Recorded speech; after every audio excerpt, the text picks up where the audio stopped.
Mtazamaji, mimi ni Agnes Gakunga.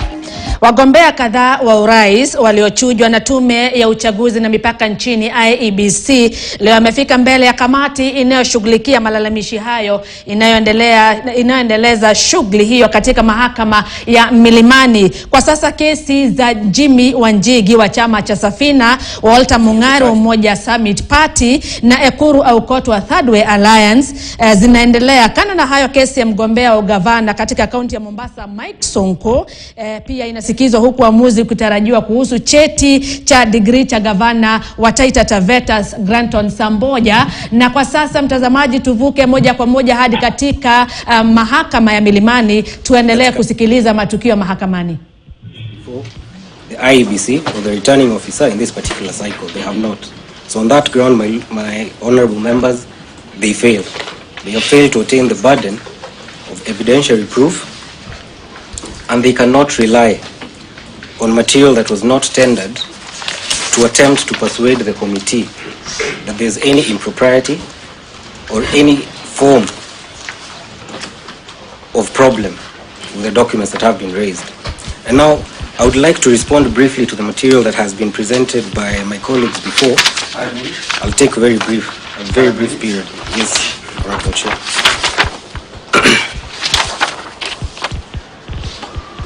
Now, it has been said by my learned senior, Mr. Ojwang, that it is only one officer from the second respondent that can file or can sign an affidavit as to the integrity of the first respondent.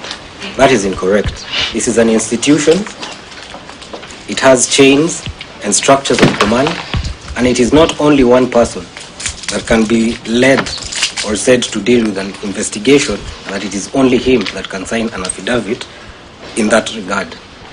So the second affidavit by the EACC cannot be ignored, cannot impugn the material raised therein, and therefore that affidavit carries a lot of weight, by reason that when we distinguish the disputes between 2017 and 2022, all the material that has been presented, that were presented before the second respondent, only applied to the 2022 electioneering period. And in this regard, I urge the committee to only seize the matters that are pertinent to 2022 and to leave out any other item that may be alleged or presented that does not relate or have regard to this particular electioneering period. And in this brief remarks, you wish the complaint to be dismissed? Immensely. Good. Is there a word like overspeeding?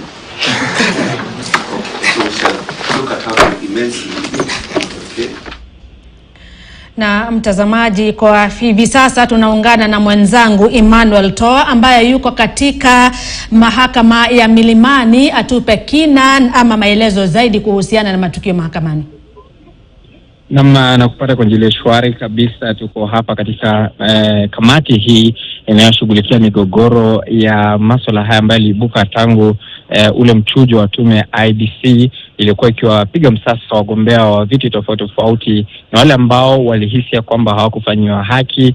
Siku ya leo wamepata nafasi, ama wiki hii na hata wiki iliyopita wamepata nafasi ya kufika hapa kuleta malalamishi yao. Kwa hivyo kesi hii ambayo inaendelea kwa sasa ya Granton Samboja ambaye ni gavana wa Taita Taveta, kwa sasa ni upande ule wa yule mlalamishi ambao unawasilisha baadhi ya stakabadhi na baadhi ya taarifa, wakisema kwamba Samboja hana cheti cha degree na kwamba hafai kuruhusiwa kugombea kiti cha ugavana katika kaunti hiyo ama kutetea kiti chake ambacho ako nacho kwa sasa. Na upande ule wa ulalamishi umesema kwamba Samboja alikuwa na cheti cha kuhitimu kutoka chuo kikuu cha nchi ya Costa Rica, na pia kulikuwa na mmoja kutoka katika chuo kikuu cha Kenyatta University. Na kwa hivyo lakini kumekuwa na baadhi tu ya mabishano pale, wale mawakili wakiulizana, je, cheti hicho cha Costa Rica kimeidhinishwa na serikali, na hilo ndilo linaloendelea kwa sasa. Kwa hivyo hiyo ni moja tu ya kesi ama mojawapo ya zile kesi ambazo zinaendelea hapa milimani. Lakini pia mwendo wa saa 10:30 hivi ama mwendo wa saa 11, kesi ile ambayo inahusiana na gavana wa zamani wa kaunti hii ya Nairobi, Mike Mbuvi Sonko, itakuwa inang'oananga kwa siku ya 3 mfululizo. Kesi hii itakuwa inasikizwa na nimeshamuona Sonko amefika mahakamani na pia mawakili wake wakiwa tayari kwa ajili ya kuwasilisha stakabadhi kuonyesha kweli kwamba anafaa kuwania kiti cha ugavana katika kaunti ya Mombasa kupitia ile tikiti cha Wiper Party. Na kwa hivyo ni shughuli ambayo itakuwa inaelekea hadi usiku, kama jana tulivyoona katika kesi inayomhusu Senator wa Nairobi Johnson Sakaja, ambaye anatafuta nafasi ya kugombea kiti cha ugavana hapa Nairobi kupitia katika kwa tikiti cha UDA. Tunatarajia shughuli hii itakuwa inaenda hadi baadaye saa 1, saa 2 ama saa 3 usiku, kwa sababu pia ni mojawapo ya kesi zile kubwa ambazo ziko hapa. Lakini la mno zaidi ni kiti kile cha urais, ambapo takriban wagombea 9 ama 10 hivi nimeona hapa mahakamani wakileta tu zile lalama zao kwa kulalamikia kuchujwa na tume ya uchaguzi na mipaka IEBC. Na pia tumemwona Jimmy Wanjigi wa chama cha Safina, kesi yake itakuwa inang'oananga kutoka wakati wote kutoka saa 10:30, na baadaye pia kesi ya Walter Mongare wa chama cha Umoja Summit Party, ambaye aliidhinishwa na baadaye kuondolewa kwenye orodha wa wagombea, itakuwa pia inaendelea. Na la mno zaidi ni kwamba uamuzi wa kesi kuhusu wagombea wa urais inatarajiwa kutolewa hapo kesho, kwa sababu kesho ndio itakuwa siku 10 tangu wao kuleta kesi zao hapa, na sheria za uchaguzi inasema kwamba uamuzi wa kesi hizo unafaa utolewe takriban ndani ya siku 10 tangu malalamishi hayo kuletwa. Kwa hivyo ni shughuli ambayo itakuwa inaendelea kutoka sasa hadi usiku hivi, lakini tutakuwa hapa kuwapa watazamaji wetu picha na taswira kamili ya hali ilivyo hapa katika mahakama ya Milimani kwenye kamati inayoshughulikia malalamishi kutokana na ule mchujo wa IEBC studio. Asante sana mwenzangu Emmanuel To, yuko katika mahakama ya Milimani na ni vikao vya kamati ya IEBC inayoshughulikia malalamishi ya wagombea ambao waliweza kutemwa nje na tume ya IEBC. Taarifa hiyo ni kwenye taarifa zetu zijazo kwa kina. Tukiendelea kwenye taarifa nyingine ni kwamba serikali imetangaza kutuma vikosi vya usalama kuimarisha hali ya usalama katika eneo la Longwen, kaunti ya Samburu, baada ya kisa cha wizi wa mifugo ambapo mwanamke mmoja aliweza kuuawa kwa kupigwa risasi na wezi wa mifugo. Naibu kamishna wa eneo hilo Titus Momanyi aliongoza mkutano wa amani na wanakijiji pamoja na maafisa wa usalama kutuliza hali ya wasiwasi ambayo imetanda katika eneo hilo.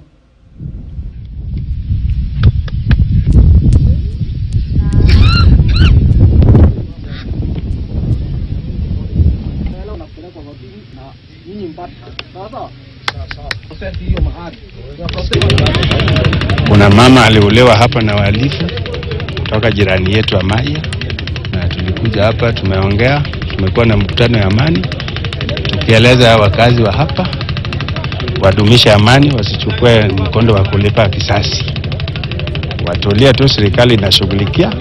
Vile tuko na bahati, jana mhalifu mmoja alishikwa na ako kwa mkono wa serikali na tutamshughulikia kikamilifu.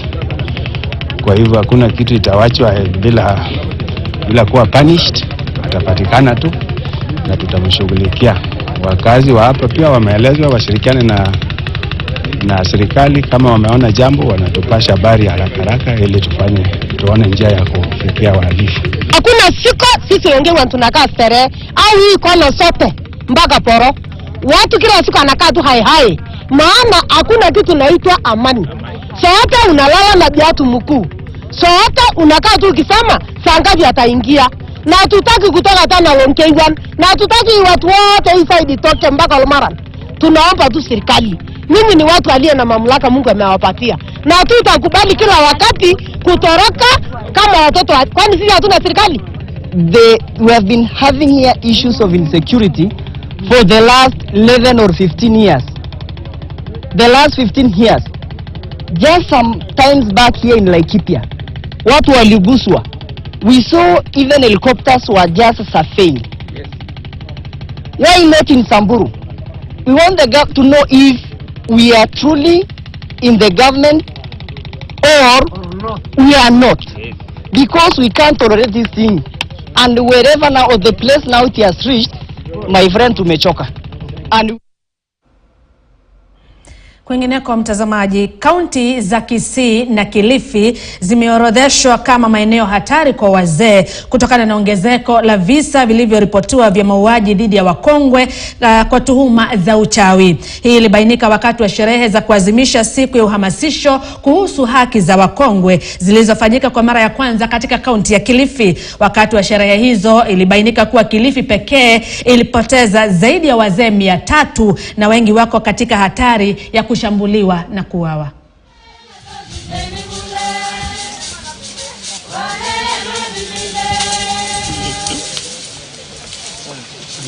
Mikakati ambayo iko ni kuhakikisha kwamba tunamiliki ile shamba kama umma, si kama mtu binafsi. Ndio itakuwa vyema zaidi. Tunahofia hata ile ambayo ilikuwa pale Madika pale Malindi ilikuwa serikali kuu, lakini watu wengine wakauza.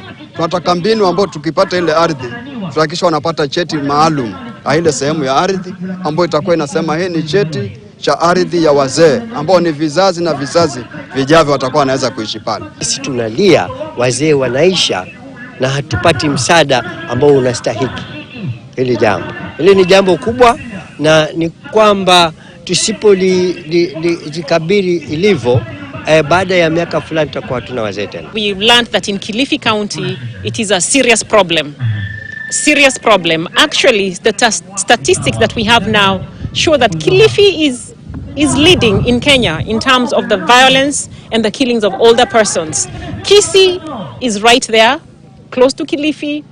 We also see this in Kirinyaga, so this is not an issue that's unique to Kisii and Kilifi. We are connecting our struggles under the Utu Coalition. We are working with MADCA as our partners in the Utu Coalition to address this issue. As a community, we also have a responsibility to safeguard the well-being of older people. We should not be the ones that are perpetrating elder abuse. I would like also to point out that elder abuse is not done by strangers. Elder abuse is done by the very people that are trusted by these older people.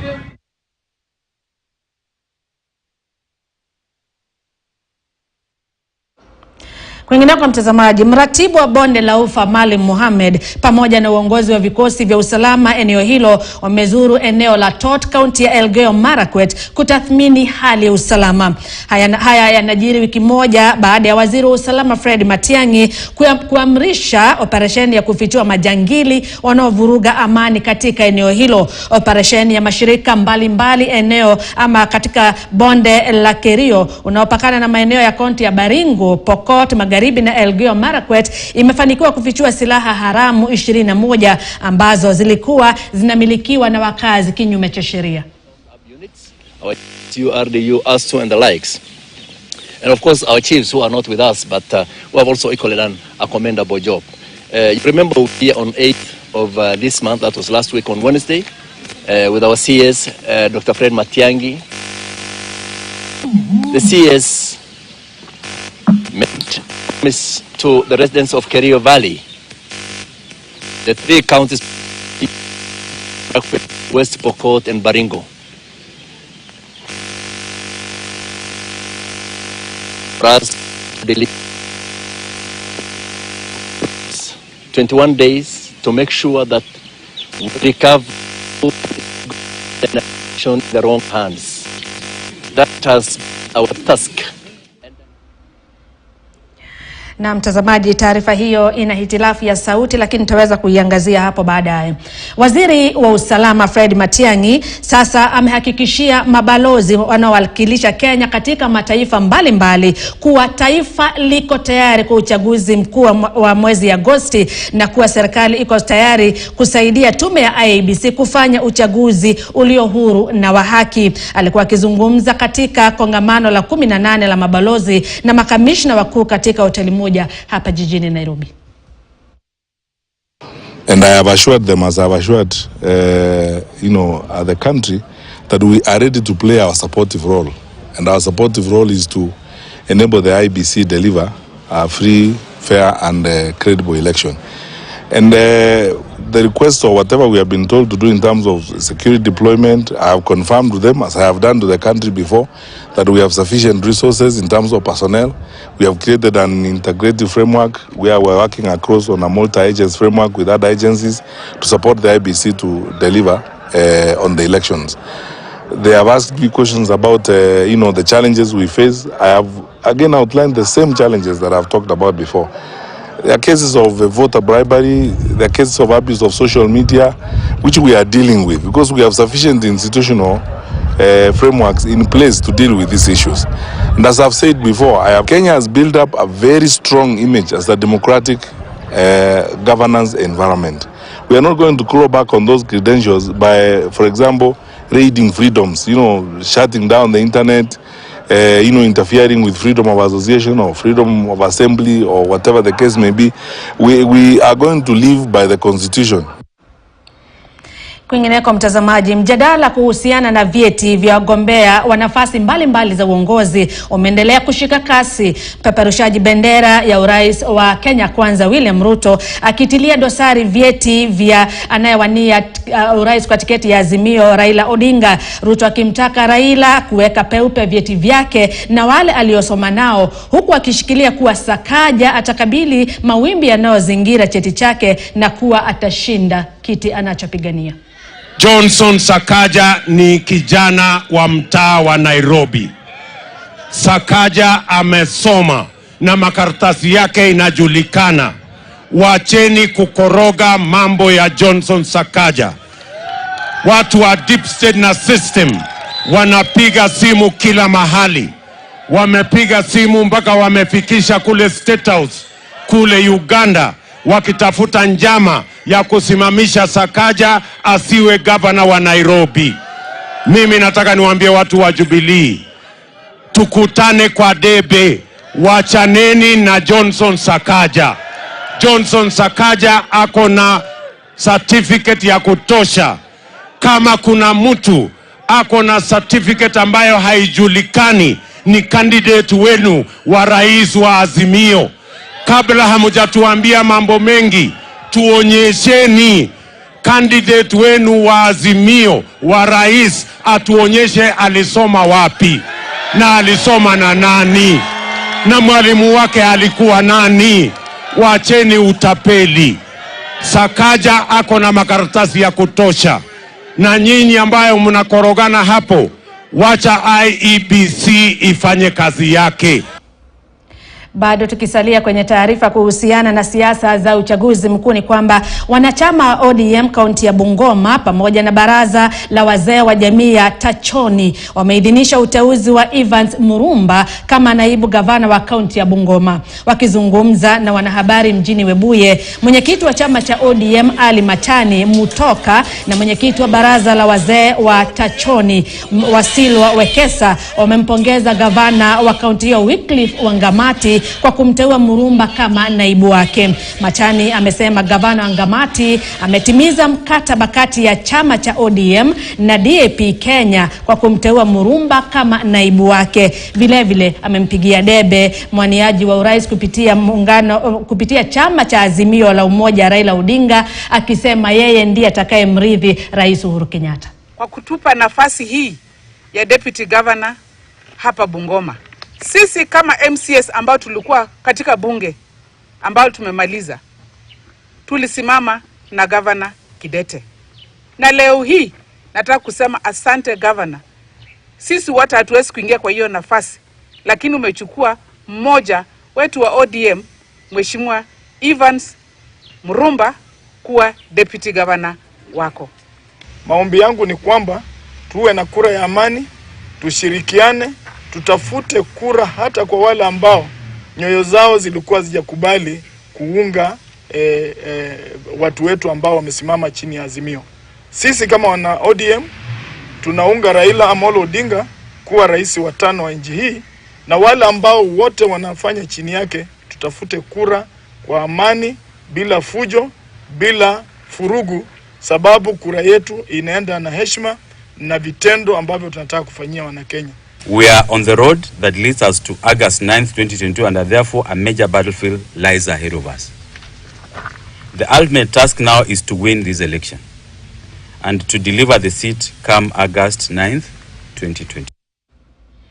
Bado tukiendelea mtazamaji, chama cha KANU tawi la Nairobi kimewasihi viongozi wa Azimio kuachia chama hicho kupeperusha bendera ya Azimio kwenye kiti cha useneta. KANU inadai kuwa vyama vingine kwenye Azimio vimewatiwa nyadhifa tofauti kwenye uchaguzi mkuu. Haya yanajiri huku wafuasi wa aliyekuwa akigombea kiti cha ugavana wa Nairobi Fred Ngatia wakitangaza kuunga mkono mgombea huru. Daniel Kariuki na msururu wa siasa na kampeni za Nairobi.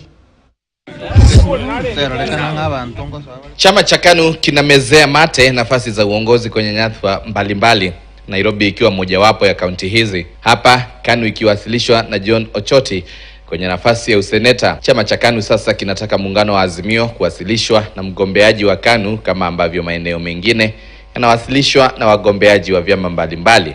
Na chama cha KANU ni mshirika mkubwa katika Azimio. Baadhi ya wakuu wa chama hiki wamesema kuwa wanapigia debe muungano wa Azimio na kinara wao Raila Odinga kuwa rais wa 5. We have decided to endorse and stand in solidarity with our son, Engineer John Ochoti, who is vying for senator position in a KANU ticket. We petition the KANU party leader, Honorable Senator Gideon Moi, to fully support Engineer John Ochoti in his bid for the Nairobi senatorial position. Haya yanajiri huku mgombeaji wa chama cha UDA wa nafasi ya useneta Margaret Wanjiru kiendeleza kampeni zake maeneo ya Kayole. Wanjiru ameikashifu serikali kwa kuongezeka kwa gharama ya maisha, akisema iwapo wataunda serikali Agosti watahakikisha gharama ya maisha imetatuliwa. Nikiwaona nitajua vile Embakasi Central inakaa, kama kuna watu wenye furaha ama ni aje. Nitajua kama hii ni zoni yetu ama sio zoni yetu. Siku ya leo nina furaha kujua hapa ni Kenya kwanza. Hii mashindano wanajaribu ya kushindana nani yako na pesa mingi, nani anaweza tumia askari, nani anaweza tumia IEBC, nani anaweza tumia judiciary kufinyiria mtoto wa maskini. Hiyo tunasema na tutasema kwa sauti moja ati hatutakubaliana nayo. Wanjiru atakuwa akimenyana na katibu wa ODM Edwin Sifuna na mgombeaji wa KANU John Ochoti. Na mgombeaji huru wa kiti cha ugavana Agnes Kagure amepigwa jeki baada ya wafuasi wa aliyekuwa akiwania kiti hicho kwa tiketi ya chama cha Jubilee Fred Ngatia kusema kuwa wanamuunga mkono. The Jubilee Party did not allow us, we the electorate, to participate in a fair nomination process. Therefore today we are making a declaration as the youth of Nairobi County, as the comrades of Nairobi County, to support Her Excellency Madam Agnes Kagure. Sisi watu wa Nairobi hatukuulizwa tunataka nini. Na leo tunaamua na kuyaweka bayana kwamba sisi mtu ambaye tunamtambua ni mama mwenza Agnes Kagure. Huku siasa zikishika kasi Nairobi, macho yote yanasalia kwa nafasi ya ugavana na seneta kuona nani atakuwa kwenye debe ifikiapo tarehe 9 Agosti. Daniel Kariuki. Na mtazamaji, taarifa hiyo yake Daniel Kariuki na tukamilishia awamu ya kwanza ya taarifa za mbiu ya KTN. Nachukua pumziko fupi, lakini usiende mbali, baada ya muda usiokuwa mrefu nitarejea na taarifa zaidi.